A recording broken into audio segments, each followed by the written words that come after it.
Welcome back to another episode of War in Cali. In this episode, I will detail recent tragic events that happened in Oakland. Oakland ranks as one of the deadliest cities to live in America, with the murder rate being very high per capita. The streets of Oakland has been bad for a while, letting the city become ran down, and they also lost a lot of sports teams, like basketball team the Warriors, and even baseball team, the Oakland A's. Dropped today after 56 years at the Oakland Coliseum. It is game over for the Athletics in Oakland. The A's announced this morning they will leave the East Bay in 2025 and move to a temporary home in West Sacramento. They're going to play at the Sutter Health Park, which is home to the minor league Sacramento River Cats. The two teams are going to share that. You guys are moving across the bay next year. You sentimental about that? Yes. How do you feel about that? It's just Oracle. Oakland has been great to us. You saw it during the parades, 1 million plus people. It's only a city of about 500,000, so to people to pour into the city and support us means so much. And just to be a light in this city as well. I know it's had some rough times, but like I said, be that light for people and to give people hope, like we've been doing in Oakland for the last 40 years. Not to mention, several stores and food places will also leave Oakland, stating the crime being a major factor. Is shuttering its Oakland restaurant. Companies saying just not safe enough. City leaders and other business owners are responding. The last 6 months, it got crazy. Black Bear Diner closed, Starbucks closed, the restaurant down the street about to close. And now In-N-Out is being added to that list of businesses closing their doors along the Hagenberger 98th Avenue corridor. The reason, businesses say they can't afford to stay open with the level of crime in the area. Even with being a very dangerous and high crime-ridden area, Oakland was known for historical black culture and having a well-diverse community with many different cultures and history in all of Oakland. While Oakland playing a major factor in black culture in California, dating back to the Black Panther days, even with things changing a lot from then to now, there's still some sense of empowerment in the city, and some people wanting peace, unity, and togetherness, especially with Juneteenth becoming prominent in Oakland. Now the history of Juneteenth goes back as early celebrations dating back to 1866, at first involving church center community gatherings.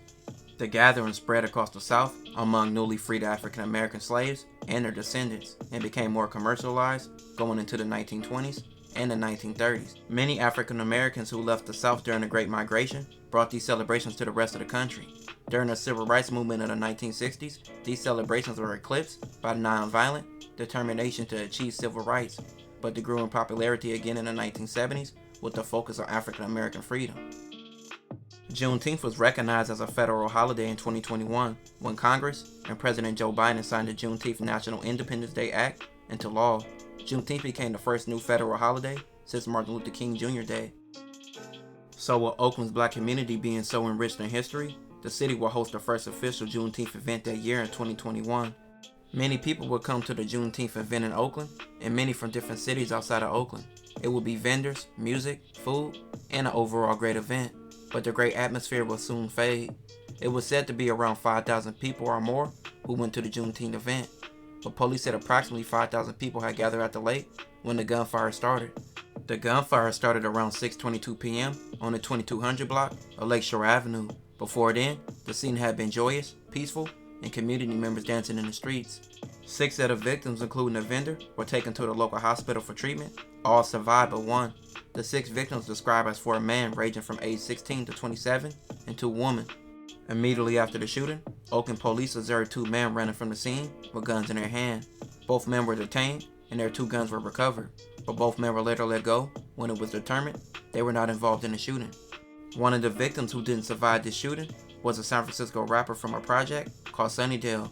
His name was Keek Mayo, and police believe this shooting was from rival gangs in Frisco, allegedly the Towers and Sunnydale, which I covered their beef in a previous episode. Lake Merritt, 1 person died, several others are injured. KTVU's Alyssa Harrington joins us now this morning with what we are learning about the victims. Good morning, Alyssa. Good morning. Oakland police revealed that a 22-year-old man from San Francisco died in that shooting, but police have still not released his name. Officers say that this deadly shooting happened during a Juneteenth celebration when around 5,000 people were in the Lake Merritt area. Gunfire was reported just before 6:30 Saturday evening on the east side of the lake along Lakeshore Avenue. One person was killed, at least 6 were wounded, including a vendor. Those who were injured are all expected to survive. We've got video from the scene showing someone getting loaded into an ambulance, and video taken from across the lake also showed people scattering as they heard the gunshots. This was around 6:20 this evening on Lakeshore Avenue in the northeastern side of the lake. So far, police say a 22-year-old man has died. 5 others were hit, ranging from age 16 to 27, though we're told they're all in stable condition. The police chief believes the shooting was not random and likely connected to gangs across the bay. ABC 7 News reporter Cornell Bernard is in Oakland with the story. But we believe that individuals came to the city of Oakland and committed these violent acts. Oakland Police Chief LaRon Armstrong says the deadly weekend shooting on Lakeshore Avenue was not random. Instead, a shootout between 2 rival gangs. And group and gang violence not even connected to the city of Oakland. This appears to be group and gang violence related to the city of San Francisco. A 22-year-old man from San Francisco was killed. 7 others. Now, with that tragic event happening on Juneteenth of 2021, the city of Oakland wouldn't let that stop them.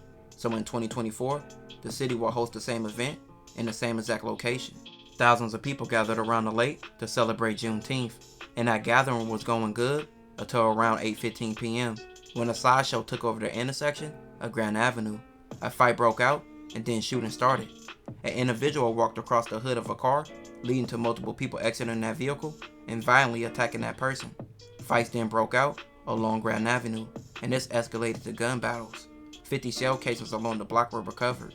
About the mass shooting at a Juneteenth celebration in Oakland. Last night, multiple gunshots were fired after a fight broke out during a sideshow. Several people were injured, including officers. More than a dozen people shot. Yeah, Julie and Mike, right now police say 15 people are dealing with gunshot wounds. Some of those are in critical condition. Investigators still don't know how many shooters are responsible. Shootings in the city's history happened on Grand Avenue between Bellevue and Euclid near Lake Merritt as a Juneteenth celebration was wrapping up. At least 15 people were hurt. ABC 7 News reporter Luz Pena questioned the police chief about their response. In a matter of minutes, a Juneteenth celebration turned chaotic at Oakland's Lake Merritt, with at least 15 people shot. This video from an anonymous source captured hundreds of people running to take cover. We have everything from minor gunshot or flesh wounds to loss of fingers, to some of the individuals still being in critical condition. Oakland Police Chief Floyd Mitchell confirmed there were multiple shooters in the crowd. According to officers, the chaos erupted following a sideshow and fights that broke out after a group climbed over the roof of a moving vehicle. Fortunately, these fights escalated into multiple people discharging firearms, with more than 50 shell casings being recovered at that location. We found several bullet holes on a car that was parked on Grand Avenue. This business owner said there was a lack of police presence in the area before. In Euclid, fights then broke out in the street, and that is when the gunfire started. At least 15 people were hit, including a woman who says she was shot in the hand. It was tragic. I mean, tragic. All I could think about was my family and living to see another day.